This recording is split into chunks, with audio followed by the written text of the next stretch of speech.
-6 2 5 -8 -9 5টি পূর্ণ সংখ্যা কত বলেছে সংখ্যাগুলো ছোট থেকে বড় ক্রমে সাজাও। আমাদের এই সংখ্যাগুলো যে সংখ্যাগুলো দেওয়া আছে এই সংখ্যাগুলোকে ছোট থেকে বড় আমাদের এই সংখ্যাগুলো সাজিয়ে লিখতে বলা হয়েছে।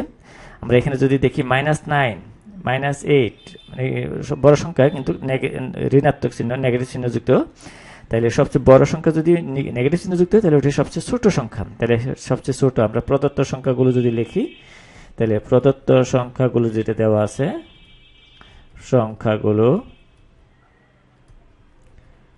সংখ্যাগুলো কি আমাদের যেটা দেওয়া আছে এই -6 একটা দেওয়া আছে, তারপরে 2 আরেকটি সংখ্যা, তারপরে যে 5 আরেকটি সংখ্যা, সবগুলো পূর্ণ সংখ্যা -8, তারপর হচ্ছে -9।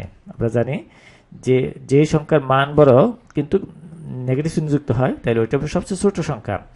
তাহলে এই সংখ্যাগুলোর যদি ছোট ক্রমে ছোট থেকে বড় ক্রমে সাজিয়ে লিখি তাহলে সবচেয়ে ছোট সংখ্যা হচ্ছে কত -9, তারপর হচ্ছে -8, তারপর হচ্ছে -6 2 5, এইভাবে সাজিয়ে লিখলে হয়।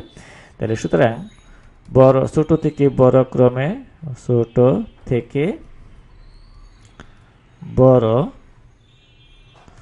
হলো আমাদের লিখি কি সবচেয়ে ছোট সংখ্যাটা আমরা আগে লিখবো, তারপরে সবচেয়ে বড় ক্রমে যাব। তাহলে এর মধ্যে সবচেয়ে ছোট সংখ্যা হচ্ছে -9, এই -9, তারপর হচ্ছে -8, তারপর হচ্ছে আমাদের -6, তারপর হচ্ছে 2, এরপরে 5, এরপর আমরা 2, তারপর হচ্ছে 5। এটা ছোট থেকে বড় ক্রমে সাজানো হলো। এরপর বলেছে সংখ্যাগুলোর যোগফল নির্ণয় করা। খতে বলা হয়েছে সংখ্যাগুলোর যোগফল নির্ণয় করা। আমাদেরকে এই সংখ্যাগুলো যে সংখ্যাগুলো দেওয়া আছে প্রদত্ত সংখ্যাগুলো, তাহলে খতে আমরা লিখি তাহলে সংখ্যাগুলোর যোগফল আমরা সরাসরি যোগ করে ফেলবো। তাহলে সুতরাং সংখ্যাগুলোর যোগফল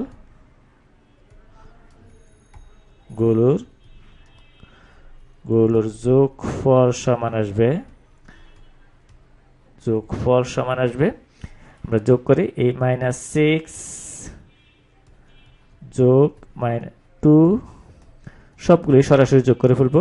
5 প্লাস 8 -8 প্লাস -9। তাহলে যোগ চিহ্ন যেগুলি আছে সেগুলো আমরা একসাথে লিখবো, আর বিয়োগ চিহ্ন যুক্ত যেগুলো আসে সেগুলো আমরা একসাথে যোগ করে তারপরে বিয়োগ করব। তাহলে যোগ চিহ্ন যেগুলো আছে এই 2 আর 5, আমরা এখানে এই 2 আর 5 পাই।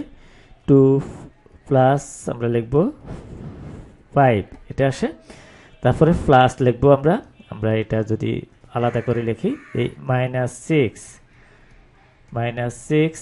প্লাস তারপর হচ্ছে -8 প্লাস -9 এটা আসে। তাহলে সমান আমরা পাই এটা সমান আসবে। আমরা এই দুইটা যদি যোগ করি দুইটা ধনাত্মক চিহ্ন যুক্ত তাহলে +7 আসবে। তাহলে 5 এখানে 7 প্লাস আসবে। আমরা এই তিনটা যদি যোগ করি কিন্তু তিনটা হচ্ছে বিয়োগ চিহ্ন যুক্ত, তাহলে যোগ করব আমরা কিন্তু বিয়োগ চিহ্ন যোগ করে দেব। তাহলে এটার সাথে হবে আমাদের মাইনাস, আমরা যদি যোগ করি 9 যোগ 8 যোগ 6 সমান আসে 23, -23 হবে এই -23 এটা।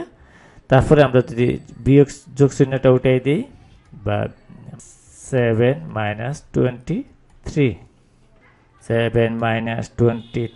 তাহলে আমরা বিয়োগ করলে পাবো আমরা -23 আমাদেরকে বিয়োগ করতে হবে, এর 7 বাদ দিয়ে দিলে -23 থেকে আমরা যদি বাদ দিই -23 থেকে 7 তাহলে -16 থাকে -16 এটা। তাহলে এই সংখ্যাগুলো যোগ করলে আমরা এটা পেলাম 16। তাহলে প্রদত্ত সংখ্যাগুলোর যোগফল আমরা পেলাম এত।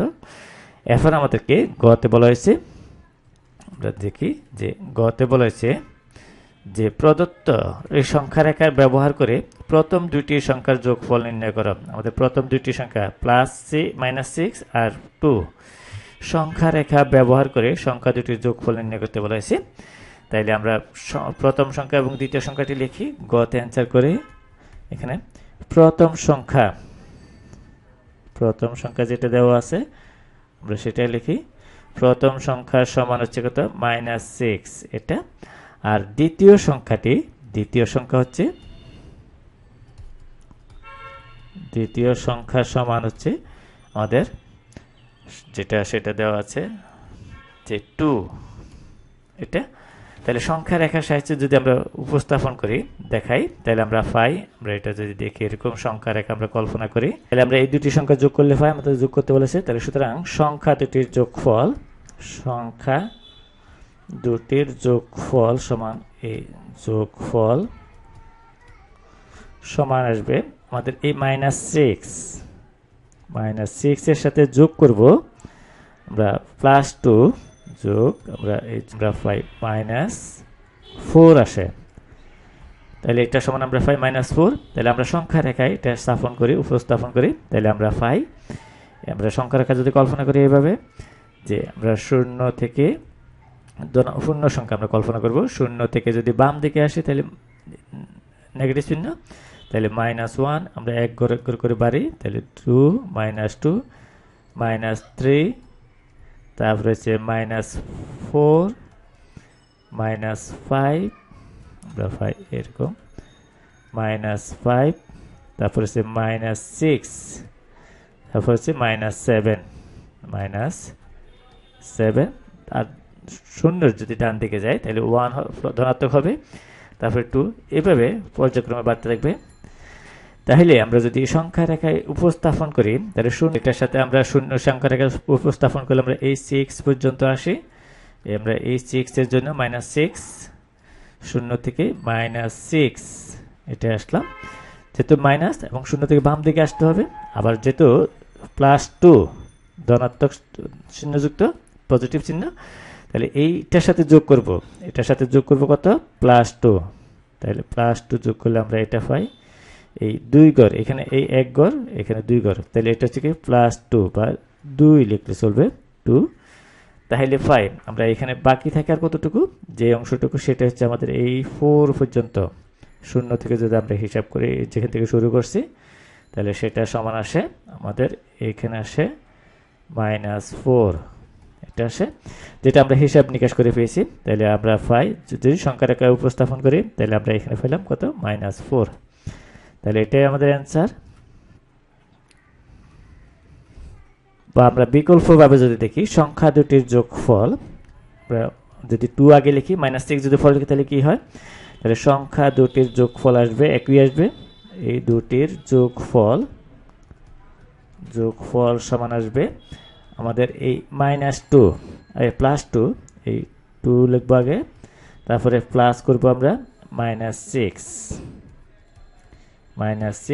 তাহলে সমান আসে আমরা পাবো এখানে আমাদের এখানে আসবে কত এই -4। তাহলে আমরা সংখ্যা রেখায় যদি এটা উপস্থাপন করি তাহলে আমরা পাবো এরকম, তাহলে এটা লিখি আমরা একই রকম হবে, তাহলে এটা হবে এরকম, আমরা সংখ্যা রেখা একটা মতো আঁকবো, তাহলে এখান থেকে 0 তারপরে 1 -1 তারপরে -2 -3 -4 -5 -6 এটা আসে -7